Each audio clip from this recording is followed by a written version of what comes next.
Olá, bom dia, meus queridos irmãos. Vamos dar continuidade ao estudo, né? A leitura da Bíblia de Estudos Desafios de todo homem. Vamos dar continuidade, vamos dar início ao capítulo 5, mas antes do capítulo 5 de Gênesis, eu gostaria de falar um pouco sobre ser o primeiro.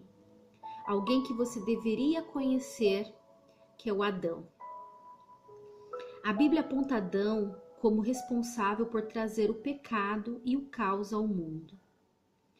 Na maior parte das vezes, é bom chegar primeiro. É gostoso quando você é o primeiro a apresentar uma solução criativa para um problema complicado. É gostoso quando você é o primeiro a provar uma nova e deliciosa refeição. É gostoso quando você é o primeiro a explorar um território novo, a colher uma planta única, a ver o pôr do sol de um ponto maravilhoso, no lugar de tirar o fôlego. Adão, o primeiro ser humano a abrir os olhos, experimentou todos esses primeiros, assim como muitos outros. Por ser representante original de uma nova raça, ele se tornou o primeiro a ter um emprego fixo, a brincar do jogo dos nomes, a desfrutar um relacionamento dinâmico com Deus e a se casar. Deus criara Adão para refletir uma porção de sua magnificência divina. E como resultado, o primeiro homem e sua esposa ocuparam a posição singular de governadores de todas as outras criaturas vivas sobre a terra. Se o Guinness, o livro dos recordes mundial, já existisse naquela época, o nome de Adão estaria presente numa quantidade imensa de proezas. Infelizmente, ele não parou enquanto estava por cima. A maioria de nós gostaria de esquecer a primeira vez pela qual Adão é mais lembrado, mas não podemos, uma vez que os resultados daquela primeira vez continuam a nos perturbar até hoje. Adão optou por desobedecer às instruções explícitas de Deus e, como consequência, decretou para si mesmo e para sua posteridade a pena de morte. Embora a Bíblia aponte Adão como responsável por trazer o pecado e o caos ao mundo, alguns preferem culpar Eva, sua esposa, que de fato desobedeceu ao mandamento de Deus antes do marido. Eles pensam porque a Bíblia joga a culpa totalmente sobre Adão? As Escrituras oferecem duas respostas básicas. Primeiro, Deus deu a ordem diretamente a ele, não a Eva. Segundo, muito embora uma fraude demoníaca tenha iniciado Eva à desobediência, Adão decidiu desobedecer de forma consciente e voluntária, como diz em 1 Timóteo, capítulo 2, versículo 14.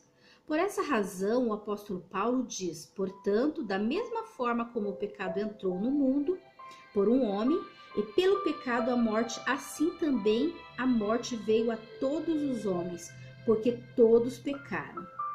Jamais saberemos o que poderia ter acontecido se Adão tivesse optado por Deus, em vez de escolher o pecado.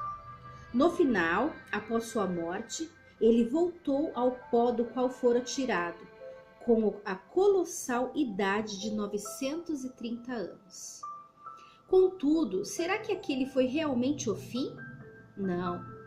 A Bíblia é, antes de qualquer coisa, um livro de esperança, e ela nos fala do último Adão. 1 Coríntios, capítulo 15, versículo 45. Jesus Cristo, que por meio de algo em que ele próprio foi o primeiro, desfez o que Adão nos havia feito. Pois da mesma forma como Adão, todos morrem. Em Cristo, todos serão vivificados. Como o primeiro a ressuscitar dos mortos, Cristo proclama luz para o seu próprio povo, os judeus, e para os gentios. Uma luz que, por meio da fé nele, nos permite entrar em um tipo de vida superior, até mesmo aquela da qual Adão abdicou tanto tempo atrás.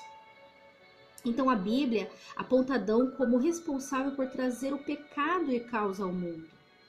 Então a moral desta história é que é bom ser o primeiro, mas apenas nas coisas certas. Olha que maravilhoso a palavra de Deus e essa explicação sobre Adão. Vamos falar um pouco mais sobre o homem, mulher e Deus. O estudo diz em Gênesis 2, versículo 25, nus sem sentir vergonha. Os primeiros dias no Jardim do Éden foram um tempo de inocência e alegria para o primeiro marido e a primeira esposa da humanidade. Não seria bom se pudéssemos engarrafar um pouco da felicidade deles e derramá-la sobre este mundo tão suturado de sexo e sedento por amor? Veja como o pensador inglês Larry abordou certa vez o problema de descontrole do apetite sexual. É possível reunir uma grande plateia para uma apresentação de striptease. Ora, suponha que você fosse a um país onde conseguisse encher um teatro simplesmente trazendo para o palco um prato coberto. E então lentamente levantasse a coberta para deixar todos verem, pouco antes de as luzes se apagarem, que havia ali uma costeleta de carneiro ou um pedaço de bacon. Você acharia que naquele país havia alguma coisa errada com o apetite pela comida? Será que alguma pessoa criada em um mundo diferente do nosso não pensaria que existe algo igualmente esquisito quanto à situação do instinto sexual entre nós? Isso foi dito há mais de meio século. Hoje o sexo é vendido em vídeos, DVDs e pela internet, onde qualquer pessoa pode ver material que antes era considerado ilegal ou inconcebível. O sexo é o meio pelo qual os seres humanos e outras criaturas se reproduzem, mas é óbvio que quando planejou a sexualidade humana, Deus acrescentou uma enorme quantidade de características extras interessantes. É por isso que a sexualidade humana é muito mais do que reprodução. Deus criou o sexo como meio de um homem e uma mulher experimentarem um tipo de intimidade de alma que não pode ser desfrutada de outra maneira. O sexo também foi planejado para fazer homens e mulheres louvarem a Deus. Para Adão e Eva, a sexualidade era inocente e alegre. O que seria preciso para que nós experimentássemos o sexo da mesma forma de hoje? Isso é para reflexão, né? Vamos ver então agora, vamos ler o estudo do capítulo 5, a descendência de Adão. O estudo diz que no capítulo 5, versículo 1 a 32, este capítulo costuma ser chamado de obituário.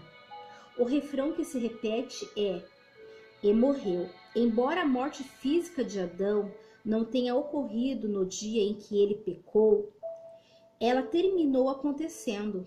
Adão restabeleceu seu relacionamento com Deus, mas as consequências físicas de seu pecado não poderiam ser evitadas para sempre. Podemos achar que depois de restabelecer nosso relacionamento com o Senhor, nossos problemas terminarão, mas um relacionamento com Deus raramente nos livra das consequências do pecado passado. Elas nos alcançarão mais cedo ou mais tarde. Todavia, se vivermos a sofrer por erros antigos, podemos ter certeza de que Deus estará conosco a cada passo do caminho. Capítulo 5, versículo 21 a 24, o estudo nos mostra que pouco é dito sobre a condição espiritual dos patriarcas da raça humana, mas o relato da vida de Enoque serve de ponto luminoso neste capítulo tão sombrio. Lemos que Enoque andou com Deus. Sua vida deve nos dar esperança. Ele não foi pego na armadilha dos erros ou da apatia de seus contemporâneos e ancestrais. Em vez disso, andou constantemente com o Senhor. Vamos falar um pouco sobre jogando a culpa nos outros, que está em Gênesis capítulo 3, de 8 a 13. A humanidade, as pessoas, ela tem este costume, né, de jogar a culpa nos outros. Ninguém diz que a culpa é minha, foi eu que comecei, que foi eu que errei. O que diz a Bíblia? O que diz o estudo sobre isso? 30 anos atrás, a conversa era mais ou menos assim. João, onde está seu trabalho de matemática? Xi, professora, acho que meu cachorro comeu. Hoje pode ser mais parecida com isto, né? Agora no século 21. Querido, onde está a chave do carro? Xi, acho que o bebê a escondeu em algum lugar. Jogar a culpa nos outros é uma tradição popular entre os homens há bastante tempo. O fato é que as origens da transparência de culpa remetem ao despontar da história humana. Adão, o primeiro ser humano criado por Deus, também foi o primeiro homem a deixar de assumir a responsabilidade por seus erros. Depois de ter criado a terra, Deus disse a Adão e Eva que não comessem do fruto da árvore que estava no meio do jardim. No dia em que dela comer, certamente você morrerá, disse Deus. Mas a serpente instigou Eva a comer o fruto. Depois, Eva persuadiu Adão. Esse foi o começo do pecado e da desobediência na terra. Os teólogos chamam esse evento de queda. Deus presenciou a primeira sessão de transparência de culpa da história, quando perguntou o que havia acontecido. Foi Eva quem me deu, disse Adão. A serpente me enganou, disse Eva. Não dá para imaginar o que teria acontecido se Adão tivesse dito: Deus, eu confesso, estraguei tudo, sinto muito. Ele não fez isso e pagou o preço, e nós também. Maravilhoso esse estudo, deu para entender perfeitamente. Muito, muito abençoado este capítulo. Gostaria de pedir para que as pessoas, antes de ler, antes de ouvir, leiam um capítulo antes para melhor compreensão, né? Porque a Bíblia, às vezes, ela traz muitas palavras que nós não conhecemos, às vezes não conseguimos entender o que está escrito no capítulo. Então, para quem quiser adquirir a Bíblia para estudar junto, é muito interessante, é muito boa essa Bíblia. Ela chama-se Bíblia de Estudo Desafio de Todo Homem. É uma Bíblia maravilhosa de estudo. Ela foi editada pelo executivo Stephen Arterburn e o editor-geral foi o Jim Merrill. Ela é traduzida por Emerson Justino, tá? Vamos falar agora, então, um pouco do capítulo 6, a corrupção da humanidade, né? Começando, então, no capítulo 6, versículos 5 a 6, o estudo diz que depois de anos de paciência, Deus viu que a raça humana ainda se recusava a viver de acordo com o plano estabelecido. Vemos aqui que as coisas estavam piorando, não melhorando. Por causa do grande amor que tinha por sua criação, o coração do Senhor ficou partido. Isso deve nos incentivar a entender que Deus não nos pune simplesmente por causa da ira. Ele nos ama demais e deseja que o sigamos. No versículo 7, Deus promete julgar sua criação caída e pecaminosa. Muito embora Ele seja paciente conosco e nos dê muitas chances de mudar de vida, não podemos continuar na impunidade. Deus é justo e Ele julga o pecado. Deus não destruiu o justo justamente com o ímpio. Estes versículos são outras declarações da graça divina. O versículo 8 a 10. O Senhor estendeu graça a Noé e sua família. Noé conhecia o segredo de Enoque. Ele viveu a vida toda em constante comunhão com Deus.